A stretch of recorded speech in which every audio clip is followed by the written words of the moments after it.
이게 매수를 해야 되는 건지 그냥 이렇게 들고 기다려야 되는 건지 이게 굉장히 헷갈릴 수밖에 없는 딱 3분기가 되지 않을까. 좀 관심 있게 보실 수 있는 업종들이 의외로 관심이 없었던, 여태까지 관심이 별로 없었던 반도체라든가 IT 하드웨어가 될 수도 있다라는, 한 번쯤은 기회가 될 수 있는 시기가 조금은 임박하지 않았나. 그러니까 매수의 기회가 될 수 있는 시기.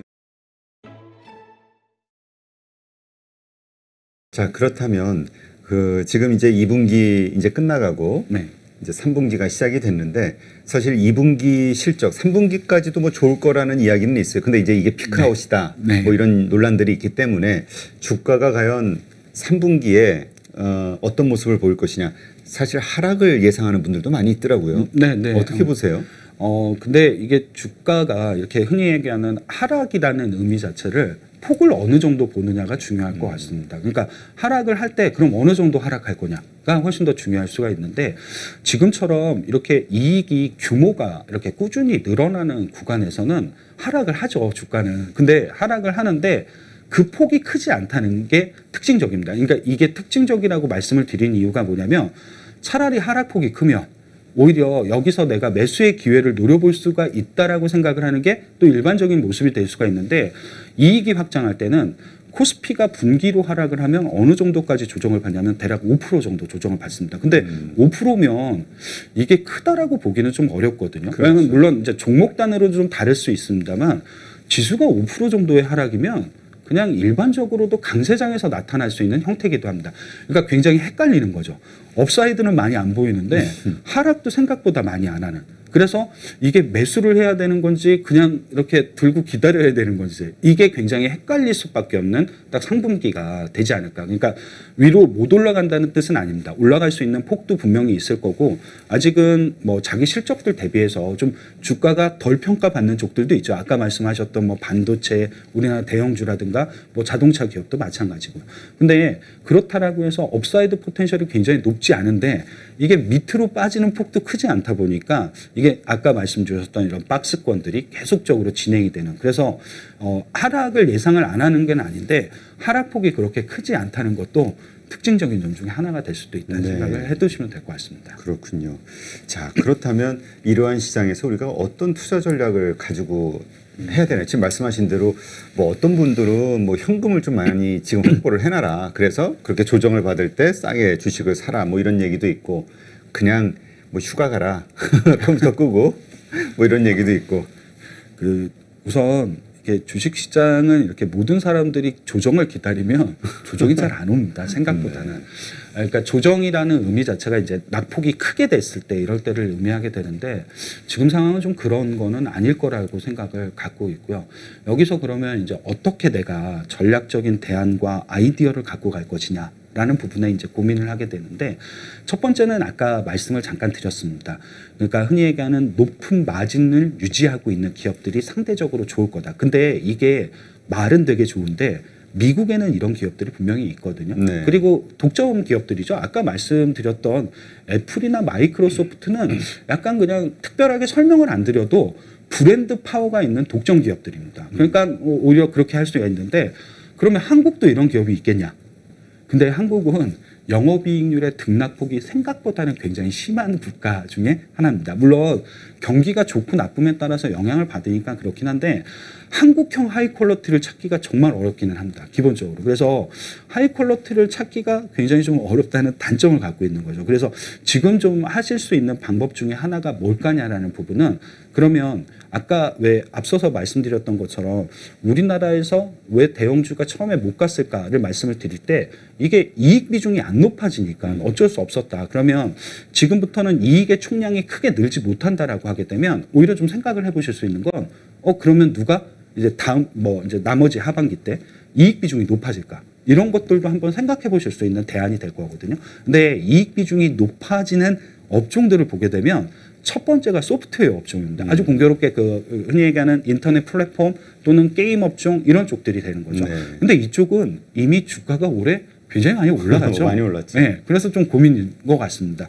두 번째로 조금 이익 비중이 상반기보다 하반기 또 올라갈 수 있는 업종, 미디어 업종입니다.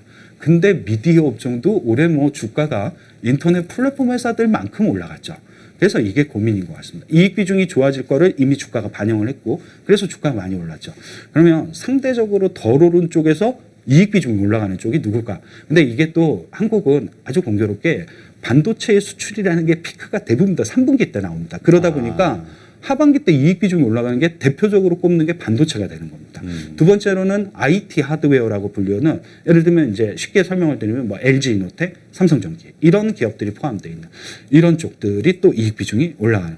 한 번쯤은 약간 물론 관심이 없으시죠. 관심이 이쪽에는 별로 없기는 없는데 그래도 한번 생각해 보실 수 있는 건 이익의 총량이 정체될 거라고 생각하면 언젠가는 점유율 싸움을 해야 되는데 네. 누구의 이익 점유율이 높아질 거냐를 좀 생각을 해보면 한번 좀 관심 있게 보실 수 있는 업종들이 의외로 관심이 없었던 여태까지 관심이 별로 없었던 반도체라든가 IT 하드웨어가 될 수도 있다라는 생각을 한번 좀 지금은 좀 역발상적일 수도 있는데 한번 해보실 수 있는 부분들에 대한 시사점은 좀 갖고는 있는 것 같습니다. 아, 네. 그렇군요. 그러니까 지금 매출 점유율이 아니라 시장 점유율이 아니라 네. 이익의 점유율. 네, 그렇죠. 전체 시장에서 가져올 수 있는 이익이 네. 얼마고 거기에서 얼마를 점유하고 있냐. 네. 한 번쯤은 왜 그러냐면 이익의 총량이 막 늘어난다라고 보기는 좀 어렵죠. 일반적으로. 그리고 한국 같은 경우는 상반기보다는 하반기 때 이익의 총량이 좀 줄어들게 됩니다. 이게 약간 일반적인 패턴이기도 하거든요. 그러면 이익의 총량이 늘어나지 못한다라고 생각하면 이 양적인 성장이 멈추면 반대로 보시는 게 점유율 게임들을 많이 하시잖아요. 그렇죠. 그러니까 그런 식으로 그러면 이익 점유율은 누가 높아질 거냐 뭐 이런 것들을 한번 측정을 해보시면 의외로 또 다르게 여태까지 좀 부진했던 업종들에서도 한 번쯤은 답을 찾을 수 있는 계기가 좀 되지 않을까 생각 가지고 있습니다. 네, 그렇군요. 하긴 그 어떤 분들은 또 그런 얘기 하시더라고요. 쉽게 그 지금 옮겨봐야 다 올랐고 그냥 기다리면서 엉덩이 무겁게 기다리면서 안 오른 종목에서 버티고 있어야 된다. 뭐 그런 얘기도 있더라고요. 예, 궁색하지만 그게 대안이 될 수도 있을 것 같습니다. 그러니까 저희 쪽도 네이버, 카카오 다 이런 기업들 좋아 보이죠. 근데 좋은 건 알겠는데 주가도 이미 그만큼 많이 올라갔기 때문에 여기를 제가 얘기를 드리는 거는 의미가 없을 것 같습니다. 제가 알고 있는 게 아니라 모든 사람들이 다 아는 거 아니냐. 그 카카오하고 네이버가 좋고 뭐 하이브가 좋고 이런 거는 말씀을 안 드려도 주가가 이미 다 좋다는 걸 반영하고 알고 있죠. 그래서 네. 뭐 추가적으로 더 못 올라간다 이런 건 없습니다. 항상 더 올라갈 수 있고 항상 더 좋아질 수 있다는 말씀을 다 드릴 수는 있는데 그거는 저만 알고 있는 건 아니죠. 주가가 이미 주식시장에 다 알고 있는 사실이니까요. 그렇죠. 네. 요즘 뭐 네이버나 뭐 하이브나 카카오 좋아요 그러면 당연히 좋지. 네. 그러는데 삼성전자 어때요? 하이닉스 어때요? 이 초보구만 이런 얘기 한단 말이에요. 근데 한 번쯤은 조금 그런 것들도 좀 생각을 해보실 수 있는 시기가 되지 않았겠냐라고 보는 거죠. 그러니까 제가 아무리 좋은 업종을 계속 좋다고 말씀을 드려야 그게 큰 의미가 없으니까 혹시 안 좋은 쪽에서 뭔가 이렇게 변화를 줄 수 있는 포인트들이 뭐가 있을까. 근데 이게 가장 좋은 게 이익률이 영업이익률이 높아지는 건데 근데 한국은 영업이익률이 높아지기가 참 쉽지 않은 구조다 보니 한편으로 좀 다른 쪽으로 찾을 수 있는 건 그럼 이익의 점유율이 좀 높아지는 업종은 내부적으로 좀 괜찮을 수 있지 않을까 이런 시각으로 좀 바라보실 수 있는 다른 하나의 또 대안이 될 것 같습니다. 네. 근데 그 점유율을 우리가 수치를 어떻게 확인할 수가 있죠? 이게 그러니까 이거는 약간의 그러니까 데이터들이 좀 필요하십니다. 그러니까 예를 들면 올해 우리나라의 영업이익이 224조 원입니다. 근데 그중에서 110조 원을 상반기에 할 거고 114조 원을 하반기에 할 거라고 현재는 추정을 하고 있습니다. 네. 근데 이 추정치는 맞지 않을 가능성이 되게 높죠. 오히려 상반기 때 114조 원하고 하반기 때 110조 원을 할 가능성이 높습니다.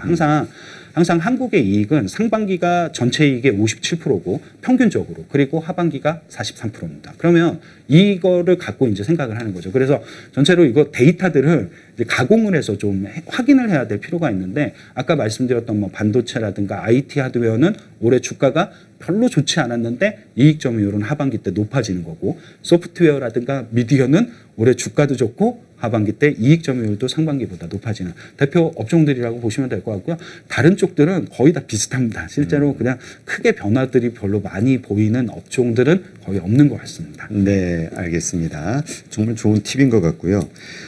지금 일단 한국 시장의 어떤 상승을 기대하기 위해서라도 필요한 전제 조건이 미국 시장이 좋은 모습을 보여야 되는 거잖아요. 예. 미국 증시 지금 정말 뭐 버블 논란이 많은데 앞으로도 더 오를 룸이 있다고 보세요. 미국은 항상 버블 논란이 있었습니다. 근데 항상 버블 논란이 있는데 항상 주가가 올라가는 거죠. 그러니까 대체적으로 그냥 아침에 일어나서 미국 증시를 보면 그냥 항상 사상 최고치에 가 있겠구나라는 생각을 일반적으로 하게 됩니다. 하루 이틀 정도 빠지는 거에 대해서도 크게 걱정 안 합니다. 바로 또 다음 날이면 또 이거를 회복할 수 있을 거라니까. 이게 미국이 갖고 있는 힘인 것 같습니다. 어떻게 보게 되면 주식 시장에서의 대단한 주도주가 있는 거죠. 그러니까 글로벌 증시 전체는 미국이 항상 주도를 하고 있다라고 보시면 될 것 같습니다. 미국이 앞으로 상승 여력이 더 있겠느냐. 이제부터 좀 생각을 해보는 거. 그러면 내년에 미국의 그 이익은 어느 정도 될까를 고민을 하게 되는데 아직은 물론 추정치긴 합니다만 내년도 한 번 더 사상 최고치를 경신할 거라는 생각을 갖고 있는 거죠. 여기에 이제 미국 기업들이 갖고 있는 프리미엄이 또 있죠. 그러니까 PER이라고 불리는 예를 들면 EPS가 215달러 정도 됩니다. 미국은 S&P 500 기준으로. 여기에 PER을 한 22배 정도 주게 되면 4,750포인트 정도까지가 계산이 가능합니다. 미국 증시가 앞으로 더 갈 수 있겠냐에 대한 고민은 더 갈 수 있다는 게 제가 갖고 있는 생각에 대한 답인 것 같고요. 대신 미국이 혹시 꺾이면 어떻게 될까? 그거는 미국에 꺾이면 미국의 증시가 타격을 크게 받는 게 아니라 주변 국가들이 훨씬 더 크게 받을 수 있다는 생각을 해보게 됩니다. 주도주는 빠질 때 오히려 다른 쪽들보다 덜 빠집니다. 근데 주변주가 더 많이 빠지게 되는 거죠. 항상 고민은 미국이 빠질까에 대한 고민이 아니라 미국이 빠질 때 다른 국가들이 굉장히 크게 더 하락할 수도 있다는 생각들 때문에 아마 조금 이런 것들에 대한 고민이 좀 더 필요하시지 않을까. 그리고 미국이 혹시 더 올라갈 수 있겠냐라고 물어보면 충분히 아직은 그 가능성이 있다라고 생각을 갖고는 있습니다. 네. 근데 지금 미국에서도 그 계속 시장이 흔들릴 때 이슈를 보면은 연준의 어떤 테이퍼링, 네. 그다음에 그러니까 통화 정책, 네. 그다음 그런 것들이 그 영향을 주잖아요. 근데 네. 이제 한국도 연내 금리 인상하겠다 뭐 이미 예고가 된 상황이고 어떻게 봐야 될까요? 이런 것들이 발목을 잡는 그런 일은 없을까요? 이게 금리를 인상했기 때문에 주가가 빠진다. 이거는 원론적으로 설명이 안 됩니다. 왜 그러냐면 중앙은행들이 금리를 왜 올릴까? 그거는 경기가 어느 정도 괜찮고 그리고 뭐 인플레라든가 이런 것들을 좀 고민할 때 올리죠. 누가 경기가 나쁠 때 중앙은행이 금리를 올리고 테이퍼링을 이런 중앙은행은 없습니다. 그렇게는 안 하죠. 경기가 좋을 때 일반적으로 하게 되는 게 통화정책을 약간 정상화시키는 거라고 생각하시면 됩니다. 물론 주식은 이제 여러 가지 다양한 업종들이 섞여 있으니까 그거에 따라서 좀 반응 강도가 다를 수밖에 없겠죠. 근데 똑같이 놓고 보게 되면 금리를 인상했기 때문에 주가가 빠진다는 건 설명이 안 되는 얘기입니다. 근데 여기서 하나 이제 포인트가 뭐냐면 금리를 인상을 하는데 성장률보다 빠른 속도로 금리를 인상을 하게 되면 그건 안 되는 거죠. 왜 그러냐면 성장률을 투자를 하는 게 일반적으로 주식인데 차입 비용이라는 비용 부담을 얘기하는 게 금리입니다. 근데 금리를 더 빨리 올려버리게 되면 차입해서 투자를 못하게 되는 거죠. 그러면 주가가 빠지게 된다라고 보시면 됩니다. 그래서 일반적인 원론으로는 금리를 올릴 때 뭐 주가가 이거는 잘 안 맞는 얘기라는 생각을 갖고 있고요. 대신 이제 통화 정책에 대한 변화에 대한 우려는 분명히 갖고는 있는 거죠. 그러니까 지금 주식 시장이 눌려 있는 이유일 수도 있습니다. 생각보다 많이 못 오르고 오를 때도 조금 뭐 빠질 때는 좀 빠지긴 하는데 오를 때가 많이 못 오르는 이유가 통화 정책의 정상화에 대한 생각을 갖고 있는 거죠. 그 정상화에 대한 생각이 뭐 인플레부터 시작을 할 수도 있고 성장률이 회복했을 거니까라는 부터 시작할 수도 있는데 이런 것들이 약간 주식 시장에 조금 이렇게 억누르는 억제하는 이런 것들의 좀 역할을 하고 있다라고 보시면 될 것 같습니다. 네, 그렇군요. 그렇다면은 우리가 그러니까 아까도 말씀하셨지만 한국 시장도 강세장으로 보시는 거고 그다음에 미국 시장도 강세장이 좀 더 이어질 것으로 보신다고 하면은 앞으로 이렇게 변동성이 있거나 어떤 뭐 리스크 요인들이 나타나면서 하락을 할 때는 오히려 매수의 기회로 봐도 되는 건가요? 아직은 말씀드렸듯이 그 이익에 대한 생각 이런 것들이 크게 바뀌진 않았기 때문에 강세장에 대한 생각 자체를 뷰를 바꾸지는 않았습니다. 그리고 오히려 말씀하셨던 것처럼 약간 그 정책 변화에 의해서 흔들릴 때 이런 때는 한 번쯤은 매수 기회라는 생각도 충분히 가져보실 수 있다라는 생각을 아직까지는 여전히 갖고는 있습니다. 근데 이게 통화 정책이라는 게 방향성이 한번 변하게 되면 이게 그 방향성을 따라서 움직일 수밖에 없거든요. 그래서 한 번쯤은 기회가 될 수 있는 시기가 조금은 임박하지 않았나. 그러니까 매수의 기회가 될 수 있는 시기. 그러니까 조정이 한번 조정장이 올 수 있는 기회가 시간이 왔다. 네, 그래서 그게 오히려 제 생각에는 매수의 기회가 될 수도 있다라는 생각을 가지고는 있습니다. 네. 그렇다면 그런 어떤 조정이 오게 된다면 빌미는 무엇이 될까? 왜냐하면 이미 알려져 있는 건 별로 효과가 없다고 하잖아요. 그럼 네. 테이퍼링이나 뭐 이런 것들은 별로 뭐 코로나 지금 델타 변이 바이러스 가지고도 잠깐 흔들리긴 했지만 다시 제자리 오는 것 같고요. 알고가 빌미를 주게 될까요? 아마 이제 테이퍼링을 실제로 실행하는 게 빌미가 될 겁니다. 왜 그러냐면 혹시 테이퍼링은 다 알고는 있죠. 알고는 있는데 실제 실행을 하게 되면 한 번쯤은 주식시장이 흔들릴 가능성은 어느 정도 있다라고. 물론 조정의 폭이 크지는 않을 겁니다. 왜냐하면 대부분 알고 있었던 악재고 시간상으로는 빨리 회복이 될 가능성이 있는데 실제 이런 테이퍼링에 대한 실행 여부가 한 번은 조정의 계기를 만들어낼 거라는 생각은 아직 여전히 갖고 있고요. 코로나19로 인한 조정은 생각보다 이번에도 한 번 있긴 있었는데 생각보다 그렇게 조정이라고 불릴 수 있는 부분이 별로 없어가지고 네. 그리고 이미 너무 학습 효과를 다 갖고 계신 거죠. 그러니까 코로나19가 오면 내게 대책이 있는 주식이 뭐냐? 그거는 다 있는 거죠. 여기 보셨던 뭐 인터넷 플랫폼 회사들, 뭐 흔히 얘기하는 언택 관련주들, 뭐 이런 쪽들이 올라갈 거라는 걸 너무 이미 경험을 다 하셨기 때문에 그런 쪽들로 대안을 찾아놓고 계셔가지고 코로나19를 갖고는 주식시장이 그렇게 크게 흔들릴 수 있는 여파는 아니지 않을까. 오히려 만약에 주식시장이 좀 흔들린다면 어떤 이슈들이 있을까. 다른 이런 코로나19 뭐 정책의 변화 이런 거 말고 조금 한국적으로 생각을 해보게 되면 한국은 대규모 IPO들이 올해 좀 몰려있는 그렇죠. 상황이긴 합니다. 8월 달에 특히 몰려있죠. 예, 많이 몰려있죠. 일반적으로 좀 생각하시는 대형 기업들이 이제 상장을 하게 됩니다.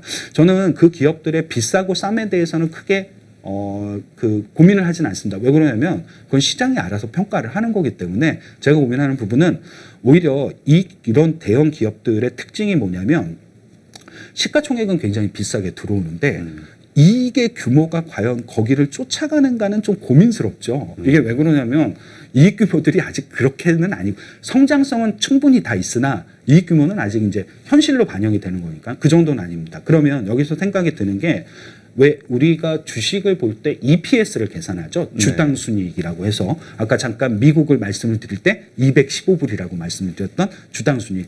근데 주식 수는 늘어납니다. 새로운 기업들이 들어오니까.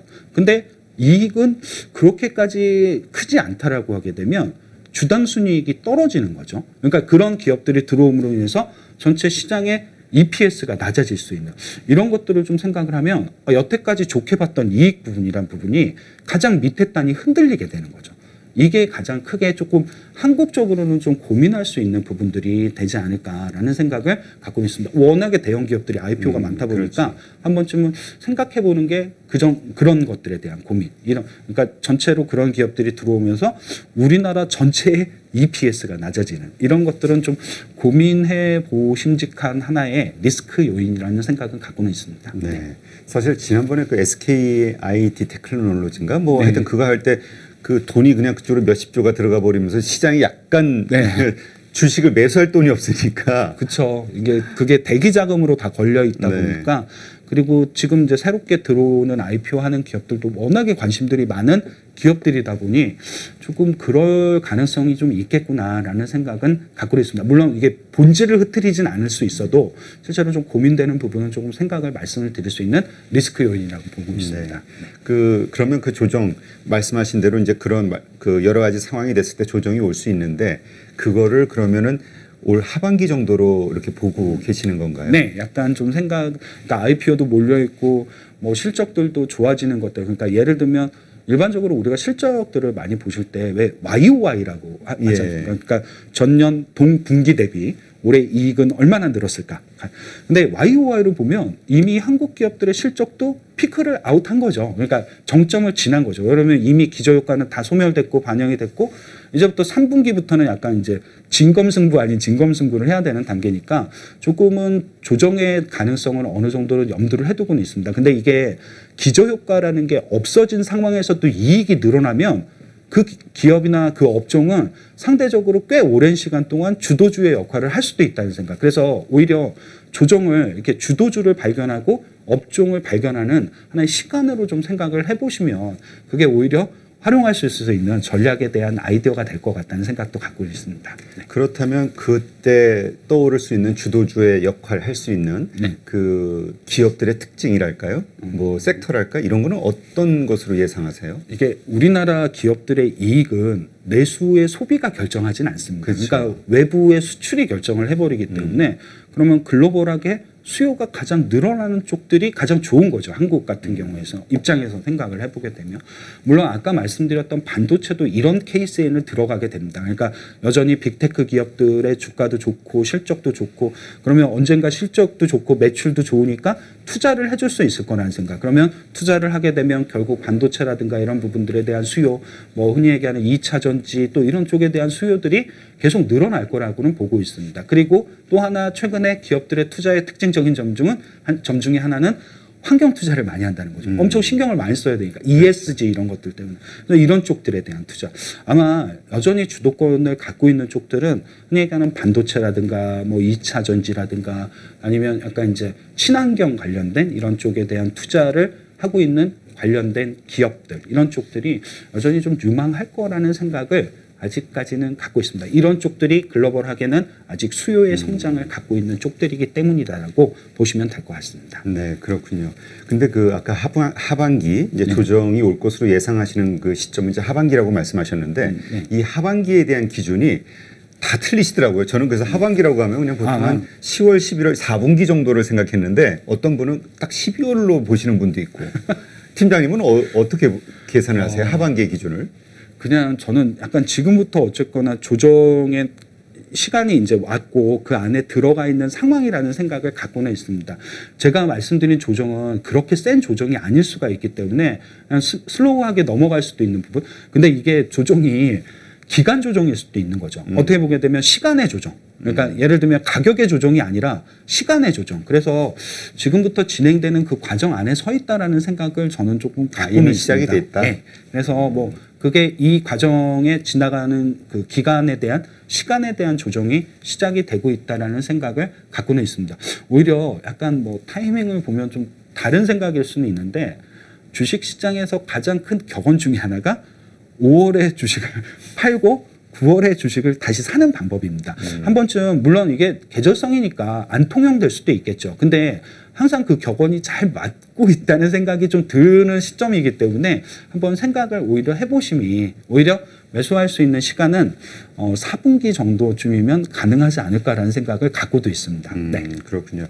그러니까 그 말씀을 우리가 좀 풀어서 생각해 보면 지금 현금을 가지고 계신 분은 이제 기다리면 되는 거고 전부 주식 비중으로 가지고 있는 분들은 일정 부분 좀 정리해서 현금을 보유하고 있는 게 네. 나중을 새로운 어떤 저가 매수를 위해서라도 필요하다. 네. 이렇게 보시는 거군요. 네, 그렇게 생각하고 있습니다. 예. 지금 이제 여러 가지 말씀을 해주셨는데 그 하반기 지금 이제 어쨌든 지금 전체적인 걸 한번 통 털어서 우리 투자자들이 이제 많은 고민을 하고 있을 거 아닙니까? 그러니까 우리 투자자들에게 꼭 해주고 싶은 말씀이 있다고 하면 어떤 게 있을까요? 뭐 제가 뭐 아주 거창한 투자 철학을 갖고 있거나 이렇지는 않습니다. 항상 시장을 볼 때는 대단한 유연성을 갖고 봐야 된다는 생각을 갖고 있거든요. 그러니까 한 번 올라간 주식이 영원할 수 없다는 것과 계속 꼴등하는 주식도 없다는 항상 이런 생각들 때문에 그러니까 유연성을 많이 가지셔야 된다는 생각을 갖고 있습니다. 내가 주식을 샀으니까 이 주식이 제일 좋을 거야라는 생각은 당연히 사실 때는 하셔야 되죠. 근데 주가가 그렇지 않다라고 하게 되면 항상 이게 손절 라인이라는 걸 먼저 항상 생각을 해두셔야 될 것 같아요. 그러니까 무한정으로 기다리라는 말씀이 아니라 내가 이 종목을 사서 어느 정도 이제 항상 올라갈 거라고 생각하지만 분명히 샀는데 빠질 때가 있을 겁니다. 그러면 손절 라인을 정해두셔야 되는 거죠.